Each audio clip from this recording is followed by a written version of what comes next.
Hey guys, welcome back with me again in this channel. On today's tutorial, I'm going to show you how you can make your bodies look slim in a video or photo using CapCut apps. So here, you just need to add your photo or videos that you want to edit.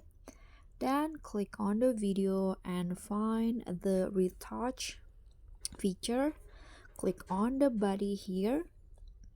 Then here you can see there is the option to make it slim. You can do it manually or you can do it in here, but I'm going to go with manual. Click on the slim here, adjust or select the part of the body that you want to make it slim. For example, I'm going to go it here, and here if you want to make it smaller, just swipe it to the right like this and it will make the body look slimmer. Click on a check icon and that's it.